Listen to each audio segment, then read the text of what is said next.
Big stocks में क्या क्या? बिल्कुल, देखिए बिग स्टॉक्स में ना मैं पहले एक अपफ्रंट एक चीज़ बोलना चाहता हूँ, एक बार डीमार्ट का स्टॉक दिखाइएगा।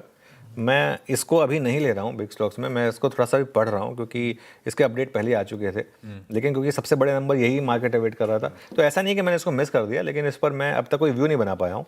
अभी थोड़ा सा और पढ़ रहा हूँ इसको, है भी नतीजे ऐसे ही थोड़े से ऐसे ही है ना नतीजे, तो इसके लिए 9 बजे मैं इस पर एक फ्रेश व्यू लूँगा, तब तक होपफुली एक फर्म व्यू हो जाएगा। लेकिन उसके अलावा जो बाकी हैं उनको डिस्कस कर लेते हैं। दो तो एल के स्टॉक, एक LTM एक LTF। LTM को मैं ग्रीन ले रहा हूँ। एक तो मिड कैप IT की कंपनी है, दूसरी IT में एक सेंस बन रही है कि अब सब कुछ ठीक है, चल चुका है ये स्टॉक, काफ़ी पूरा IT पैक चल चुका है, तो इसके लिए फ्राइडे को 4-4.5% ऊपर था, तो हो सकता है कि एक बार के लिए अगर ऊपर खुले तो प्रॉफिट बुकिंग आ जाए और फिर देखें आप लोअर लेवल पे मतलब रिकवरी आ रही है नहीं आ रही, इस चीज़ को देखना ज़रूरी होगा। लेकिन मैनेजमेंट की कमेंट्री काफ़ी अच्छी है, ये रेवेन्यू वगैरह ये सब तो चलो ठीक है, 0.3 रहा, इतना कोई बहुत ज़्यादा नहीं है डॉलर रेवेन्यू, मतलब अगर आप देखें EBITDA मार्जिन जो है वो भी हल्का सा इंप्रूव हुआ है। लेकिन नॉर्थ अमेरिका में ये उन्होंने कहा है कि मोमेंटम शुरू हुआ है और कुछ अटकी हुई डील जो थी उनकी वो Q2 से मिलनी शुरू हो जाएंगी और FY27 FY26 से बेटर रहेगा और ग्रोथ जो है ना वो बेटर रहेगी। और $150 मिलियन का रेवेन्यू आया है AI से, जो करीब करीब अब 12% हो चुका है इनका, तो अगेन कंपनियां उस तरफ जा रही हैं, तो ये इसके लिए इस हिसाब से पॉजिटिव है। मेरी आज की कॉन्ट्रा कॉल है, हर कोई आपको LTF ग्रीन बोल रहा होगा, मैं LTF रेड ले रहा हूँ और मैं LTF रेड ले रहा हूँ, उसका कारण है LTF में अगर आप देखें 1 महीने का चार्ट रखिएगा, ये स्टॉक काफ़ी चला है और 1 महीने में करीब करीब 10% ऊपर है ये स्टॉक, ये देखिए 16% ऊपर है करीब करीब, सब कुछ मेरे ख्याल से यहाँ पर भाव में है। और एक्चुअली अगर आप देखेंगे ना नंबर्स में, मैं जिस नंबर को लैच ऑन कर रहा हूँ वो है क्रेडिट कॉस्ट। इनकी क्रेडिट कॉस्ट बढ़ी है, मतलब जो ग्रोथ आ रही है ये एक कॉस्ट पर आ रही है और क्रेडिट कॉस्ट जो है वो नेगेटिव फैक्टर है।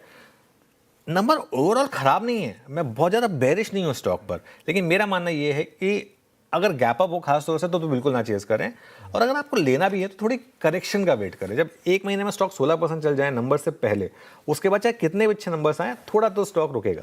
तो ये मेरा मान, अनलेस आप एकदम अलग ही बुल रन में हो, वो अलग बात होती है, ठीक है, तो इस पे से थोड़ा वेट करें। हालांकि जो ब्रोकरेज के व्यूज़ हैं काफ़ी स्ट्रॉन्ग है, नमूरा ने 370 के टारगेट दिए, JP मॉर्गन ने 320 के टारगेट दिए हैं और नमूरा बोल रहा है कि नंबर्स अच्छे हैं और JP मॉर्गन कह रहा है कि वैल्यूएशन काफ़ी बढ़ चुके हैं, आगे री रेटिंग शायद ना हो। मेरा भी यही मानना है कि सब कुछ भाव में है, एक स्टेज पर आकर आप जैसे कहते हैं ना कि कहते हैं an apple a day keeps the doctor away, but वो एप्पल 20 रुपए का हो तब ना, 200 रुपए का अगर आप खरीदेंगे तो जेब पर ही भारी पड़ेगा। तो इसके लिए थोड़ा सा, इस वजह से सिर्फ इसको आज मैं रेड ले रहा हूँ क्योंकि मेरा मानना ये है कि आज इसमें थोड़ी प्रॉफिट बुकिंग आ सकती है, इस वजह से। ये हो गए हमारे 2 नंबर वाले स्टॉक्स। इसके अलावा और भी बाकी स्टॉक्स हैं काफ़ी जिन पर फोकस कर रहे हैं। मुथूट फाइनेंस को रेड ले रहा हूँ, एक तो रेट सेंसिटिव स्टॉक है, NBFC है, थोड़ा वैसे ही प्रेशर रहने वाला है। गोल्ड प्राइसेस नीचे आए हैं, फ्राइडे को डे हाई पर बंद हुआ था तो $4100 के नीचे गोल्ड के प्राइसेस आए हैं। तो ये कुछ ऐसे स्टॉक्स हैं जहाँ पर मार्केट प्रिपेयर्ड नहीं था इस तरीके की गिरावट के लिए, तो इसका मुझे लग रहा है कि आज इस पर इम्पैक्ट आ सकता है।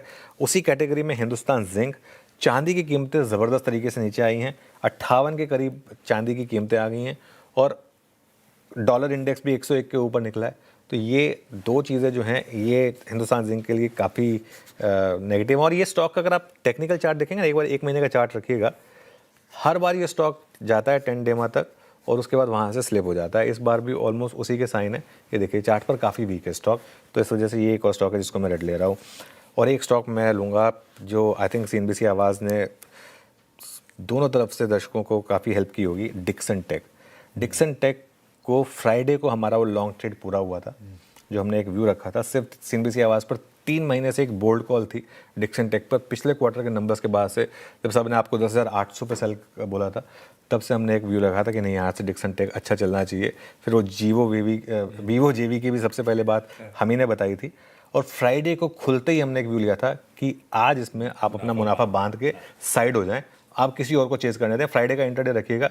और फ्राइडे को जहाँ खुले वहीं टॉप था और वहाँ से एक्चुअली काफ़ी नीचे आया। और मेरा मानना ये है कि अब स्टॉक काफ़ी महंगा है और वीवो जेवी जो है वो पूरा प्राइस में है। अब यहाँ से मुझे ऐसा लगता है कि बाकी के जो EMS स्टॉक्स हैं ना वो आउट परफॉर्म करेंगे। यहाँ पर मुझे लग रहा है थोड़ी करेक्शन की ज़रूरत है और हो सकता है ये स्टॉक थोड़ा करेक्ट होकर 12 साढ़े 12 हज़ार के करीब आ जाए, इसकी पॉसिबिलिटी रहेगी। और हालांकि अभी तक कुछ नेगेटिव नहीं आया, लेकिन काफ़ी चल चुका है स्टॉक और अब एक सेंस बन रही है कि एक ट्रेड जो है ना वो पूरी हुई है यहाँ पर। बिल्कुल ठीक है। आज के बढ़िया से बिग स्टॉक्स, लाइए रिकैप दिखा देता हूं। LTM LTF, Larsen and Toubro के दोनों आर्म्स फोकस में, एक इन ग्रीन। हालांकि फ्राइडे को LTM यानी कि LTI माइंट्री जो अर्स्टवाइल था बढ़िया चला हुआ है, हो सकता है उसके बाद थोड़ा सा कूल ऑफ हो, लेकिन नतीजे अच्छे, कमेंट्री अच्छी और Q2 से ग्रोथ पिकअप होगी, कमेंडेबल। LTM ग्रीन है। LTF अपने नतीजों से कोई दिक्कत नहीं, हालांकि क्रेडिट कॉस्ट इंच अप हो रही है, वो एक निगलिंग वरी, और दूसरा पिछले एक आध महीने में बहुत अच्छी तेजी ऑलरेडी दिखा चुका है, तो वो भाव में सब कुछ है। इसको देखते हुए आज ये लाल रखा है। डिक्सन टेक, ये फ्राइडे का बोल्ड कॉल था, जब वो वीवो जेवी जिसका सब इंतजार कर रहे थे खबर आई, पर CNBC आवाज ने पहले ही वो राइड करा रखा था आपको और मुनाफा वसूलने की बात करी थी। आज भी दबाव हो सकता है, थोड़ा सा और कोर्स करेक्ट ये स्टॉक करे, थोड़ा सा और यहां से कूल ऑफ होने की तैयारी हो। मुथूट और हिंदुस्तान जिंक दोनों इसीलिए क्योंकि डॉलर इंडेक्स इंच अप हो रहा है, base metals, precious metals cool off हो रहे हैं। आज ये दोनों स्टॉक्स दबाव में शायद आपको कामकाज करते हुए नजर आए।